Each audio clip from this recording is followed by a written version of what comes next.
Olhe para o calendário neste exato momento. Nós estamos em 2026. Faltam pouquíssimos meses para a bola rolar na Copa do Mundo da América do Norte.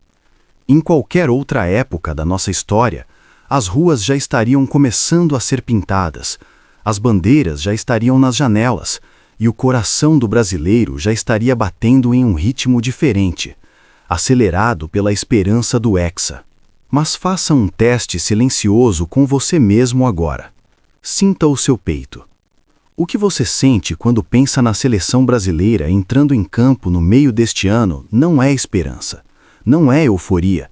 É um misto gelado de apatia, desconfiança e um medo profundo de presenciar um novo vexame histórico. A atmosfera ao redor desse time é tão pesada, tão tóxica e tão desconectada do povo que uma pergunta aterrorizante começou a circular nos bastidores, nas mesas de bar e nas redações esportivas.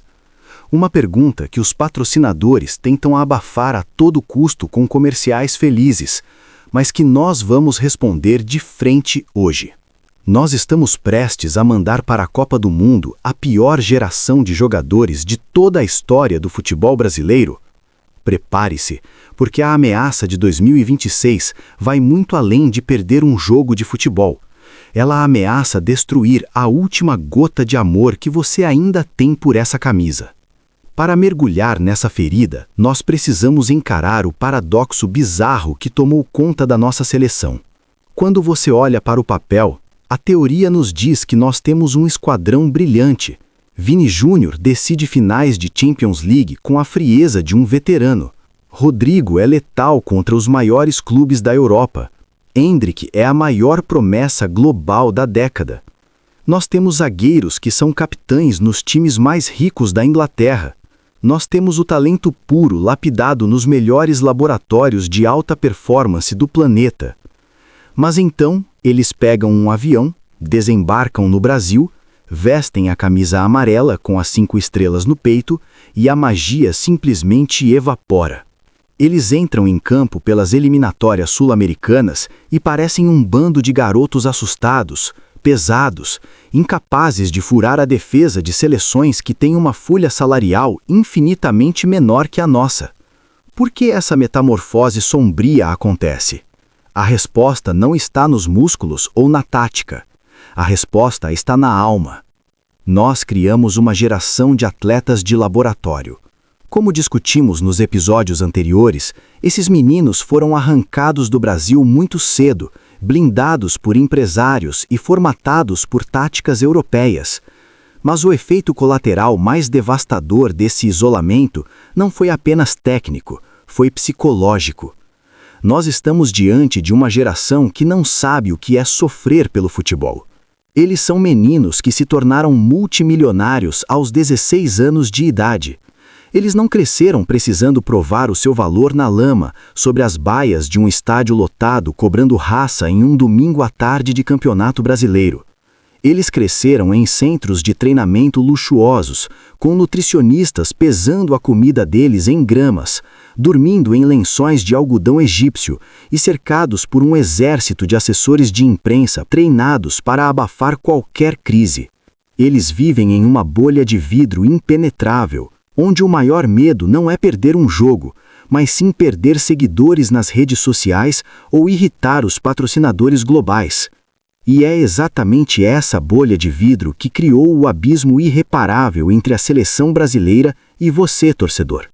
Antigamente, quando o Brasil era eliminado ou perdia um jogo vergonhoso, o jogador saía de campo com os olhos injetados, com ódio, chutando a porta do vestiário, sentindo a mesma dor física que o torcedor sentia na arquibancada. Hoje, o roteiro é plastificado. O time joga de forma patética, sofre uma derrota humilhante, e o que acontece 2 horas depois? Uma nota oficial padronizada, fria e sem alma, escrita por uma agência de relações públicas, é postada no Instagram do jogador com uma foto em preto e branco e a legenda dizendo: "Agora é levantar a cabeça e focar no próximo objetivo." Não há revolta, não há sangue nos olhos. Tudo é milimetricamente calculado para não arranhar a marca pessoal do atleta. O torcedor que acorda às 5 da manhã para pegar um ônibus lotado e gasta o pouco dinheiro que tem para comprar uma camisa da seleção, olha para esses garotos milionários pedindo desculpas robotizadas e sente um nojo profundo. A apatia deles em campo reflete a apatia emocional que eles têm com o peso da nossa história. O que torna o cenário para a Copa de 2026 um filme de terror iminente é que a CBF e o sistema do futebol brasileiro mascararam essa fragilidade mental com a maior das ilusões. A mudança no regulamento da FIFA, que inchou a Copa do Mundo para 48 seleções, criou uma rede de segurança perversa para as eliminatórias. Antigamente, o Brasil precisava suar sangue para garantir uma vaga. Hoje, com quase a América do Sul inteira se classificando, o instinto de sobrevivência foi desligado. O Brasil fez uma das piores campanhas de sua história nas eliminatórias, perdendo jogos em sequência, mostrando um futebol burocrático, covarde e desorganizado. Mas a matemática amaciou o desastre. O fato de sabermos que a classificação viria de qualquer jeito por causa da facilidade do novo formato fez com que a mediocridade fosse aceita como algo normal. A comissão técnica e os dirigentes usaram a matemática como escudo para esconder a falta de liderança e de comando dentro do vestiário. Mas a matemática não entra em campo na fase de mata-mata da Copa do Mundo.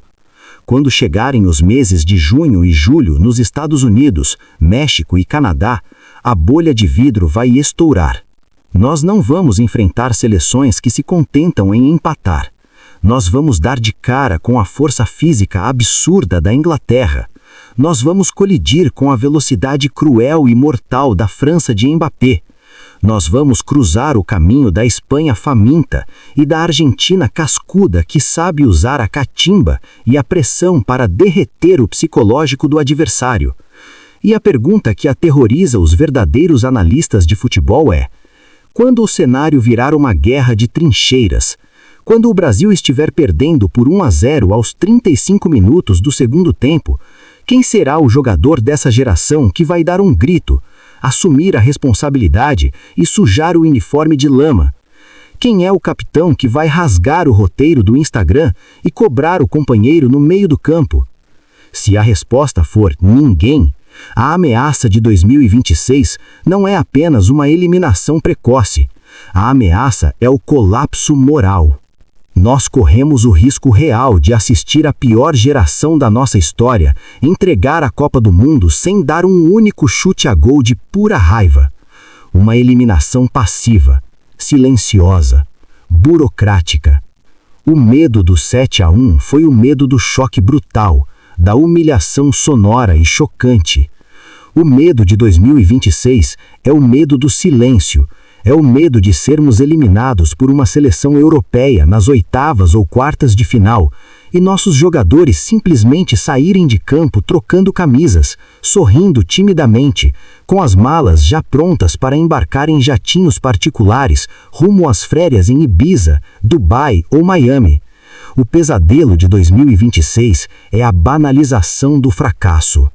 Se essa geração confirmar a apatia que vem demonstrando, eles não apenas perderão uma taça, eles matarão definitivamente a mística da camisa amarela para a próxima geração de crianças que vai crescer acreditando que torcer para o Brasil é sinônimo de decepção fria e calculada.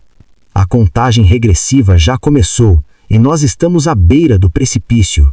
A CBF construiu um time de influenciadores digitais e esqueceu de convocar os guerreiros. Nós chegamos a este ponto crítico porque fomos mimados pelo talento e cegados por um sistema que lucra fortunas enquanto nosso espírito apodrece. O veredito será dado no meio deste ano diante dos olhos do planeta inteiro. Mas como fomos anestesiados a ponto de aceitar essa mediocridade de braços cruzados? Como permitimos que garotos mimados fossem transformados em ídolos intocáveis antes mesmo de ganharem nada com a seleção? A resposta para essa apatia nacional tem a colaboração direta e criminosa de quem deveria ser a voz da verdade. No nosso próximo episódio da série A Queda do Império, vamos desabafar a máfia dos microfones. vamos revelar como a imprensa esportiva brasileira, sedenta por cliques, audiência e exclusivas, blindou os verdadeiros destruidores do nosso futebol, fabricou ídolos de plástico e vendeu mentiras para enganar você por 2 décadas.